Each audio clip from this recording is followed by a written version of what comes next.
chargé de sens. Alors, je vous présente M. Jocelyn Chouinard, qui est psychologue. Il travaille comme conseiller au programme de réadaptation du Centre de réadaptation des Lestiviances. Alors, bonjour tout le monde. Merci de vous être déplacé pour assister à mon atelier. Alors, comme disait madame, je travaille au Centre de réadaptation Estrie, mais comme conseiller au programme, mais ma principale expérience de travail, c'est comme neuropsychologue auprès d'une clientèle cérébro-lésée.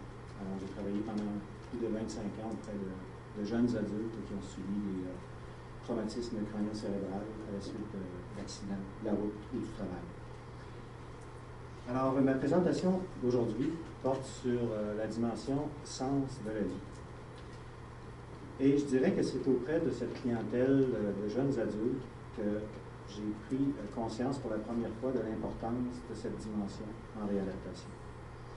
Alors, pour ceux qui sont un peu familiers avec les séquelles de des traumatismes crânio-cérébraux, sachez simplement que, en raison des déficits cognitifs qui sont secondaires aux blessures cérébrales subies au cerveau, ces gens-là se retrouvent, après une période de confusion post-traumatique, aux prises avec des questions qui concernent non seulement leur état physique, leur état cognitif, mais aussi leur place dans le monde qui les entoure.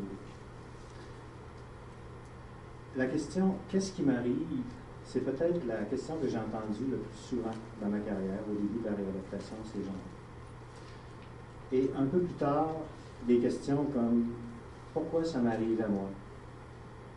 Qu'est-ce que je dois comprendre de cet accident que j'ai eu? » Et un peu plus tard encore, « Que va devenir ma vie maintenant que je dois composer avec différentes incapacités? » Alors, ces questions qui traduisent une forme de crise existentielle pendant laquelle doivent s'insérer avec le plus d'efficacité possible nos services de réadaptation. Alors, pendant les quelques minutes qui suivent, je vais vous entretenir de cette notion de sens. Pourquoi parler de sens en réadaptation? C'est parce que nous croyons qu'en supportant cette recherche de sens, qui est à la base même de la motivation quotidienne à agir, nous allons faciliter l'ajustement de la personne face à la situation d'adversité dans laquelle elle se trouve. Alors, selon les recherches en psychologie positive, ceux qui arrivent à trouver un sens à leur nouvelle existence seraient éventuellement plus heureux, plus satisfaits, auraient un meilleur sentiment de contrôle sur leur vie, seraient plus engagés dans leur travail, éprouveraient moins d'émotions négatives, moins de dépression, moins d'anxiété, et auraient besoin de moins de psychothérapie. Alors, je pense que la personne qui est affichée ici, Chantal Petit-Clair, représente bien une personne qui a rebondi vers la santé à la suite d'un traumatisme. Alors, je vais vous présenter un peu plus tard un outil qu'on a construit au Centre de réadaptation pour essayer justement de tenter de charger de sens la réadaptation en l'inscrivant dans un projet de vie de la personne. Mais d'abord, avant de parler de l'outil qu'on a développé, je vais vous parler des influences qu'on a subies, donc des bases qui ont servi à la construction de cet outil.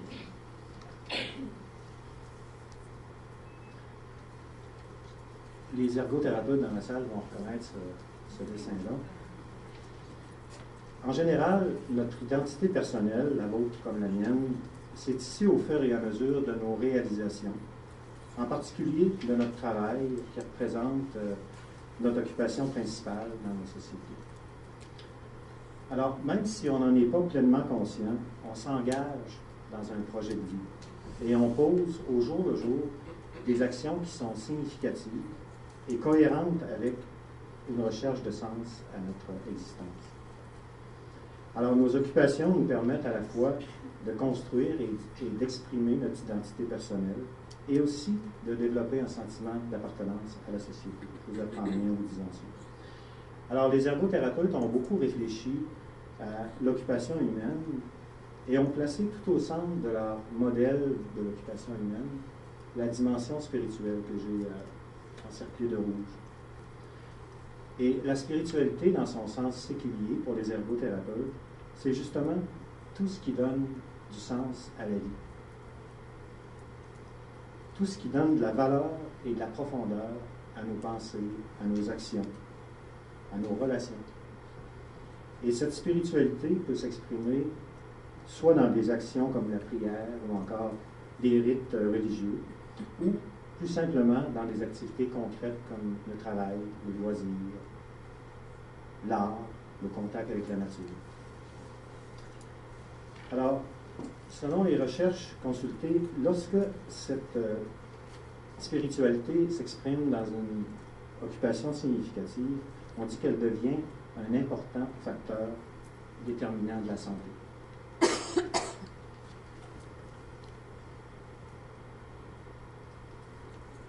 Perdre sa principale occupation, c'est pour certaines personnes perdre le sens de sa vie. Et c'est probablement là le plus grand stress vécu par l'être humain.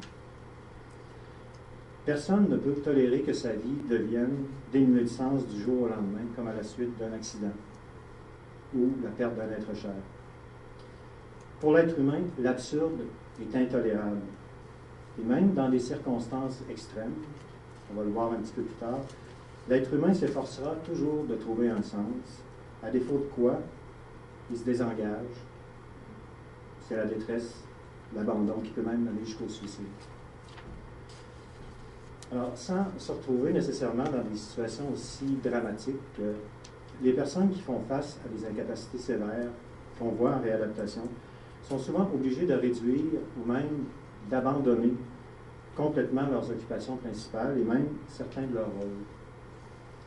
Alors, il en résulte une perte momentanée de sens et parfois même une perte d'espoir face à l'avenir, pouvant affecter de façon significative la capacité de s'adapter à leur nouvelle réalité, mais aussi à bénéficier pleinement des services de réadaptation qu'on leur offre. Alors, on a tenté de faire expérimenter aux gens chez nous une situation d'absurdité. Je vous explique un peu. Alors, on a suggéré à des intervenants dans nos programmes de réadaptation de participer à cette expérience-là. Alors, on a divisé le groupe en deux et on les a placés à chaque extrémité d'un corridor.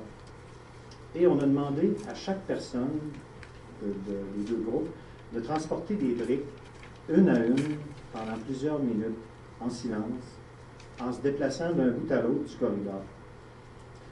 Alors, on leur a pas donné plus de directives que d'être simplement attentif à leurs pensées, à leurs émotions, et de tout simplement transporter des briques. Alors, une personne transportait une brique de l'extrémité du corridor à l'autre, puis elle croisait sa collègue qui parcourait la même distance, mais en sens inverse, avec aussi une brique à la main. En réalité, chaque transport de briques venait annuler le travail de l'autre, d'où vous comprendrez bien le caractère totalement absurde de cette activité-là. Alors, au bout de quelques minutes, il y a quelqu'un qui a osé poser un geste différent. Alors, on a vu apparaître à une extrémité du corridor une espèce de structure plus ou moins précise qui s'est avérée être une tentative de construire un inukshuk. Alors, à partir de ce moment-là, les gens ont continué la construction de l'inukshuk.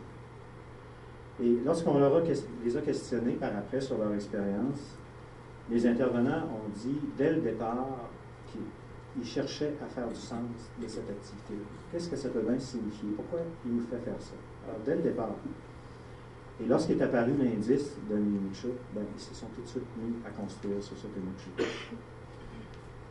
Alors, on a ensuite discuté avec eux, puis on a parlé du parallèle qui pouvait exister entre cette expérience-là et l'expérience de certains de leurs usagers.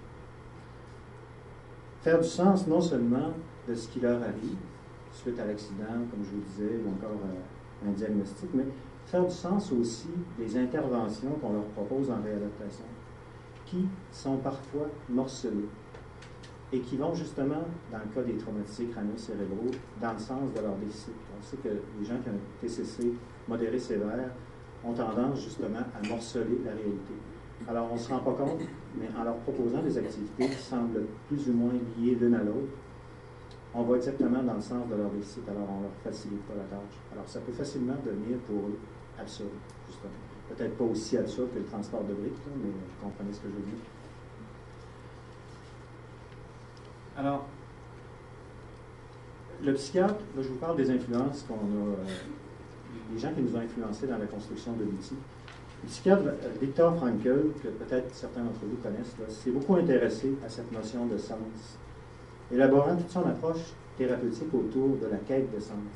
Son approche qui est appelée la logothérapie, qui littéralement veut dire thérapie par le sens. Alors, pour Frankl, l'être humain est motivé non pas par la recherche de plaisir ou de pouvoir, comme le disaient Freud et Adler, mais est plutôt tiré vers l'avant par le désir et la volonté de donner du sens à son expérience. Alors, même dans les moments les plus noirs, Frankl a vécu 4 camps de concentration. Et ça lui a permis de constater justement jusqu'où pouvait se rendre l'être humain dans l'horreur, mais aussi jusqu'où il pouvait aller dans la dignité. Je cite un de ces passages de son livre que vous voyez à l'écran. Il dit « L'être humain, c'est celui qui a le pouvoir de décider ce qu'il va être. C'est celui qui a inventé les chambres à gaz, mais aussi c'est celui qui est entré tête haute dans ces chambres à gaz, avec une prière sur les lèvres. » Alors, Frankl, il a passé sa vie à témoigner de cette dimension de sens de la vie et à aider les gens à prendre conscience de leurs valeurs et des événements chargés de sens qui ont contribué à tracer le canevas de leur vie. Alors, Frankl fut une de nos premières sources d'inspiration. La suivante, Irving Yalom. Alors, dans son livre Thérapie existentielle, Yalom, qui est aussi psychiatre, consacre aussi tout un chapitre à la perte de sens et à ses implications sur la santé physique et mentale. Yalom y insiste, lui, sur la dimension de cohérence qui est inhérente à celle de sens. Alors, lorsqu'on s'interroge sur la finalité de quelque chose, on questionne son rôle et sa fonction. À quoi ça sert? Quel est l'objectif que ça poursuit? Alors, il y a une recherche de cohérence entre cette finalité-là, nos croyances, nos valeurs, et les moyens à mettre en œuvre pour y arriver. Par exemple, à quoi ça sert de faire du bénévolat? Qu'est-ce que ça va m'apporter? Qu'est-ce que ça va donner aux autres? Est-ce que ça vaut la peine que j'y investisse temps et effort? Alors, selon Yalom, l'être humain tire beaucoup de réconfort à croire en un schéma ordonné et cohérent de la vie, dans lequel il aurait un rôle spécifique à jouer. Et cette idée de cohérence-là est à la base même du sentiment de confiance qu'on ressent face à la vie en général. On voit bien, lorsque ce sentiment de confiance-là est atteint, l'impact que ça peut avoir. Sans doute que vous avez déjà connu des victimes d'états de stress post-traumatique. Alors, chez ces victimes-là, le chaos a remplacé la cohérence. Et la perte de confiance se généralise progressivement si elle n'est pas traitée. Et tout peut devenir source de stress et d'inconfort. Alors, Yalom a été aussi une source d'influence pour nous. Le sociologue médical Aaron Antonovsky était lui aussi fasciné par le fait que les êtres humains ayant vécu dans les camps nazis en étaient sortis en bonne santé mentale, malgré les horreurs qu'ils avaient pu vivre. Dans le cas de Frankl, tout à l'heure, je vous racontais qu'il avait vécu 4 camps. Frankl avait un désir, un objectif, c'était au sortir des camps de concentration de pouvoir raconter ce qu'il avait vécu à tout le monde. Alors, il passait ses journées, en plus du travail qu'il faisait, à essayer de ramasser des petits papiers sur lesquels il notait ses observations. Alors, il échangeait des petits papiers, des petits bouts de papier contre la nourriture, juste pour pouvoir noter. Alors, ce simple geste concret-là de ramasser des bouts de papier, pour lui, ça donnait un sens à son quotidien. Et par la suite, il a pu raconter justement son expérience. Alors, donc, Antonovsky était fasciné justement par ces gens-là qui demeuraient en santé mentale, malgré les horreurs qu'ils avaient vécues. Et lui, il a proposé un nouveau paradigme fondé sur le sens de cohérence. Alors, on revient à cette cohérence dont Yalom parlait, modèle qu'il a appelé la salutogénèse. Salutogénèse par opposition à pathogénèse. Alors, pour lui, l'impression de cohérence qui donne confiance en la vie, ça repose sur 3 piliers. Le premier, je peux comprendre ce qui m'arrive parce que c'est structuré, c'est prévisible jusqu'à un certain point. Alors, c'est le contraire du chaos. Le deuxième facteur, je peux gérer ce qui m'arrive parce que j'ai suffisamment de ressources personnelles et sociales pour répondre aux exigences de la réalité. Et finalement, l'expérience que la vie me propose a suffisamment de valeur et de sens pour que je m'y engage et que j'y consacre de l'énergie. Alors, pour Antonovsky, c'était là les trois piliers de ce qu'il a appelé le sense of coherence.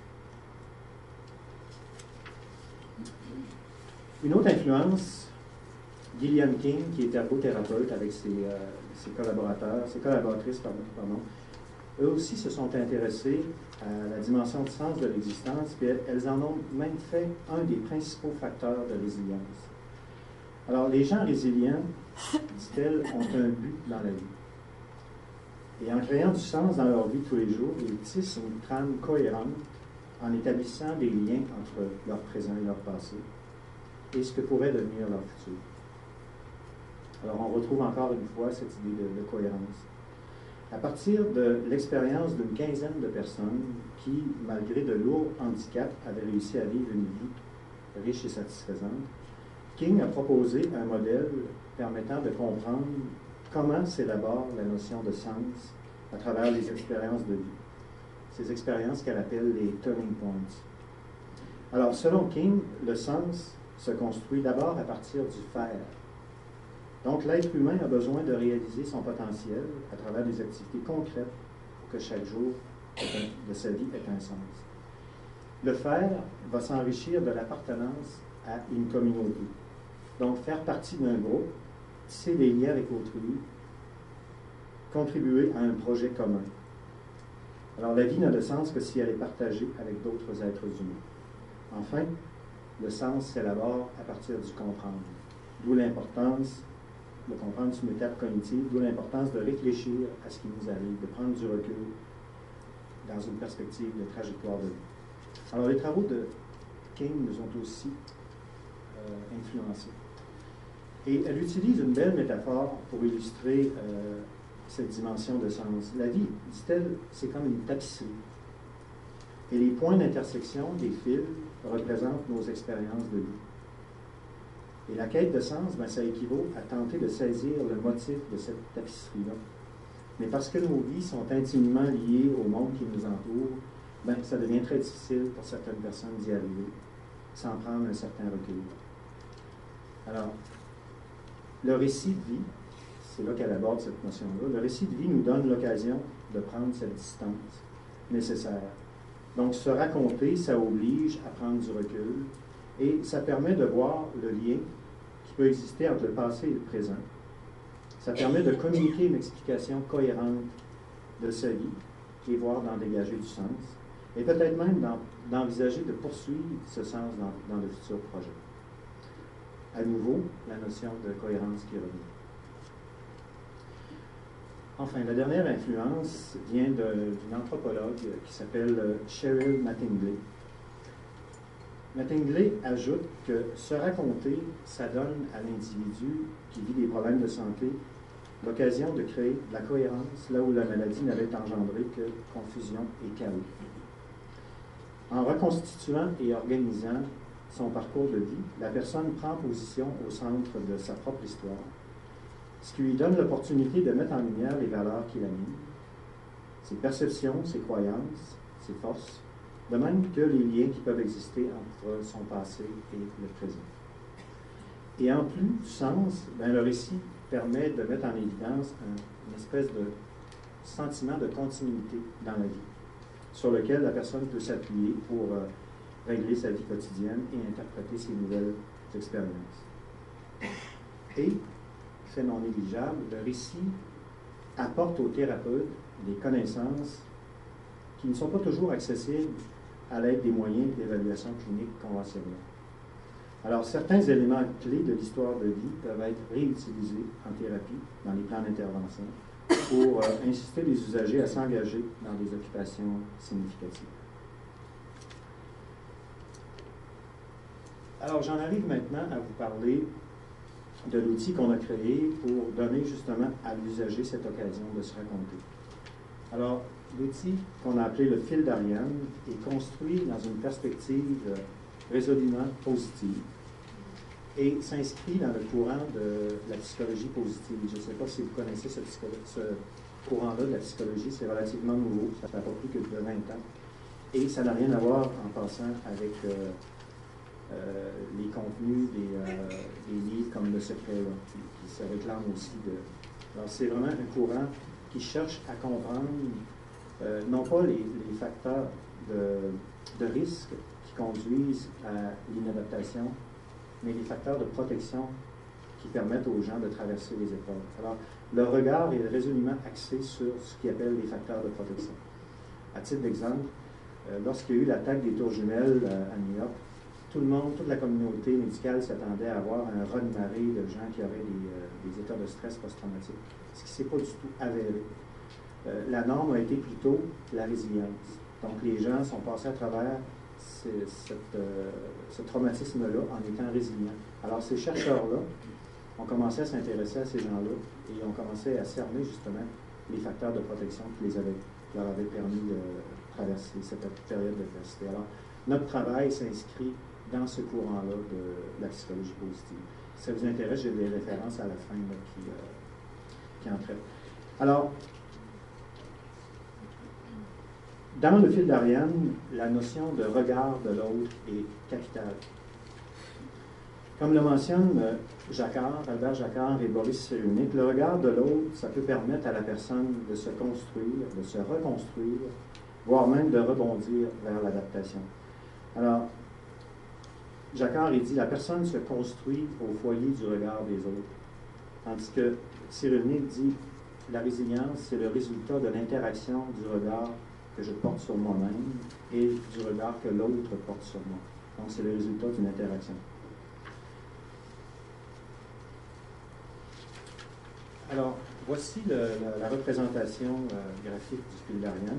Alors, dans le fond, c'est un guide d'entrevue structuré, et plutôt semi-structuré, qui permet à l'intervenant d'explorer justement le passé de l'usager et de recueillir les informations qui serviront par la suite à dégager les lignes de sens qui ont pu guider la vie de l'usager jusqu'à maintenant.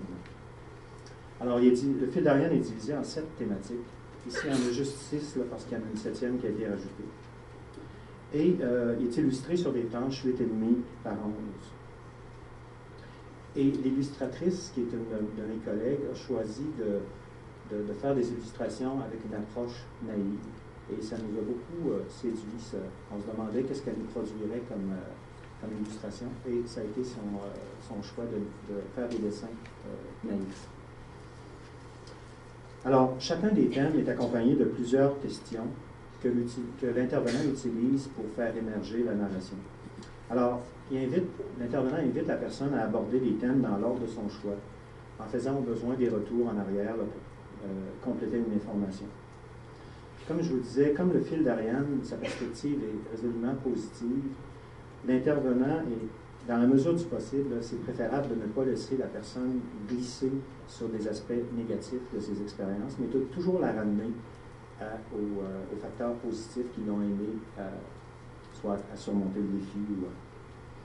Alors, l'entrevue, elle peut être filmée si l'usager le désire. On a une salle qui est dédiée à l'enregistrement du fil d'Ariane. Et le contenu est repris par l'intervenant, et ça c'est important, il est repris par l'intervenant qui en rédige une courte synthèse. Et cette synthèse-là, dans le fond, il rédige un récit qui va mettre en lumière la ligne de sens dont je vous parlais tout à l'heure et les facteurs de protection qu'il a pu identifier dans l'entrevue. Le contenu et la forme de ce récit-là sont ensuite validés par l'usager. Et on peut remettre une copie de l'enregistrement vidéo ou encore une copie du texte à la personne. Bon, je passe rapidement sur les consignes de rédaction pour vous présenter chacune des planches. Alors, l'enfance et l'adolescence, ils ne sont pas nécessairement, encore une fois, présentés dans cet ordre-là. C'est la personne qui choisit les cartons, qui a décidé de se raconter à partir de ça. Alors, l'enfance et l'adolescence, ce qu'on fait, c'est qu'on dispose devant la personne plusieurs photographies d'enfants, d'adolescents, dans diverses situations. Et on lui demande d'en choisir une et de dire qu'est-ce que cette photographie-là évoque pour elle. Alors, c'est le début de la narration sur ce thème-là. L'enfance et l'adolescence, ben, c'est une période de la vie qu'on représente souvent par un creuset où se façonne la personne. Alors, l'évocation de souvenirs de cette période-là, ça peut permettre à la personne de dégager des moments déterminants qui ont pu influencer ses choix et son parcours de vie et donner une couleur particulière. Alors, l'objectif, c'est de faire émerger des souvenirs importants qui ont pu être déterminants pour elle. Je passe sur les questions, les amorces, là, parce qu'il me reste peu de temps. L'autre thématique, les motivations de fond. Alors, comme son nom l'indique, ça réfère aux forces qui déterminent les choix et par-delà les comportements que la personne a pu avoir. Alors, faire l'effort de se rappeler ou d'identifier ses motivations, ça peut permettre de comprendre a posteriori le sens de l'engagement dans la vie. Par exemple, j'ai fait du syndicalisme parce que je croyais en la valeur de l'égalité. J'ai choisi d'être psychologue ou d'être ingénieur parce que j'étais curieux de comprendre comment les choses fonctionnaient. Alors, l'objectif, donc, c'est de faire ressortir ici qu'est-ce qui a influencé les choix. Pourquoi la personne s'est engagée? Qu'est-ce qui lui a permis de s'actualiser? Quelles étaient ses raisons de vivre? Alors, ces raisons qui sont les valeurs, les croyances, les besoins, ont déterminé les choix de vie. Puis ils pourraient à nouveau aider à établir des nouveaux projets. Les facteurs les défis. Alors, on dit qu'on se construit à travers les défis et les épreuves qu'on traverse. Alors, retrouver les défis antérieurement vécus donne l'occasion de prendre du recul par rapport aux difficultés actuelles vécues en réadaptation et de reprendre contact avec ses forces et ses réussites. Alors, l'objectif de cette thématique-là, c'est de faire ressortir et reconnaître les forces intérieures qui pourraient être utilisées dans le cadre de la réadaptation. Par exemple, la sensibilité, l'humour, l'optimisme, la persévérance, le réalisme, le courage, la combativité, etc. Les expériences de transformation, bon, le rationnel, c'est que certaines expériences de vie nous touchent davantage que d'autres et induisent des changements fondamentaux au niveau des rôles, des relations et même du sens de la vie. Et ces expériences agissent comme révélateurs de ce qui est important pour la personne. C'est en fait les turning points dont parlait Liliane King tantôt. Alors, l'objectif, c'est de mettre en évidence ces turning points pour permettre à l'usager d'entrevoir sa réadaptation comme un autre point tournant de sa vie. Les aspirations, l'être humain, comme je le disais Frankel, est ému par le désir de croître, d'actualiser son potentiel vers la réalisation d'un objectif de vie. Alors, l'objectif ici, c'est de faire ressortir les passions, les rêves, les raisons qui font que la personne se mobilise et se dépasse. La façon de se positionner par rapport à ses propres rêves, ça donne aussi une idée du sentiment de sécurité personnelle de l'individu sur ses façons de réagir à l'inconnu. Alors, ces éléments pourraient guider le choix d'un projet de vie et donner une couleur particulière au plan d'intervention. Ça, c'est une autre façon de représenter les aspirations. Enfin, le dernier thème, les relations significatives, les connexions, pardon. Alors, l'être humain a besoin d'être en relation, c'est un des facteurs de sens à sa vie. Alors, l'objectif ici est de dégager les forces qui découlent de la capacité de se connecter avec les autres, se connecter avec la nature ou se connecter à une force supérieure. Une autre illustration de... Excusez-moi. Ouais. L'autre illustration des relations. Enfin, le dernier, qui n'est pas vraiment une thématique du fil d'Ariane, mais qui est un moment où on demande à la personne d'évoquer des moments de bien-être qu'elle a pu vivre dans le passé. Alors, l'objectif ici est simplement de faire ressortir la façon de prendre soin de soi, d'être présent à soi-même. Alors, ces moments de bien-être-là peuvent être recrutés par la suite en thérapie quand les choses vont plus ou moins mieux. Bon, ici, j'avais des vignettes cliniques là, de Mathilda, une jeune fille, une jeune enfant de 10 ans, et une enseignante qui est passée en réadaptation. Alors, tous ces usagers-là ont vécu l'entrevue, c'est le fil d'Ariane, et on a essayé de dégager, comme je vous disais, pour chacune d'entre elles, qu'est-ce qui faisait du sens dans sa vie. Par exemple, Marie-André ici, qui est une enseignante, dès son jeune âge, elle avait déjà le désir de transmettre du savoir, et ça ne s'est jamais démenti. Alors, on a construit un plan d'intervention autour de cette dimension-là de sens à sa vie, en orientant les activités auprès d'elle. Par exemple, en neuropsychologie, moi je travaillais à rééduquer la mémoire et j'utilisais des contenus qui étaient qu'elle avait appris déjà dans le passé, dans sa formation d'enseignante, ou des nouveaux contenus qu'elle souhaitait acquérir. Plutôt que de passer par des listes de mots ou des histoires qui avaient plus ou moins de sens. Dans son cas, l'ergothérapeute qui travaillait, elle avait aussi des difficultés visuospatiales. Alors, l'ergothérapeute travaillait à construire des costumes parce qu'elle avait fait de la couture, puis elle enseignait à des jeunes enfants. Et elle était très théâtrale, elle créait elle-même ses costumes. Donc, l'ergothérapeute qui travaillait les relations spatiales, travaillait à partir de la construction de patrons pour qu'elle fasse des costumes. On l'a aussi mis, quand ça a été possible, il a permis de vivre un stage d'aide enseignante dans un milieu.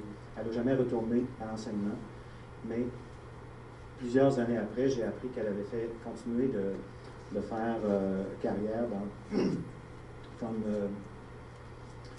consultante auprès des enseignantes de primaire. Donc, elle travaille quelques heures par semaine, mais son travail a encore un sens à sa vie et ça l'a motivé pendant sa réadaptation. Voilà, alors, je vous disais, juste en terminant, à l'instar de Gillian King qui parlait des turning points en mettant en évidence la notion de sens de la vie, chez nos usagers, on souhaite soutenir leur résilience et rendre leur réadaptation la plus efficace possible et faire de leur passage chez nous une expérience de transformation. Voilà. Merci de votre attention.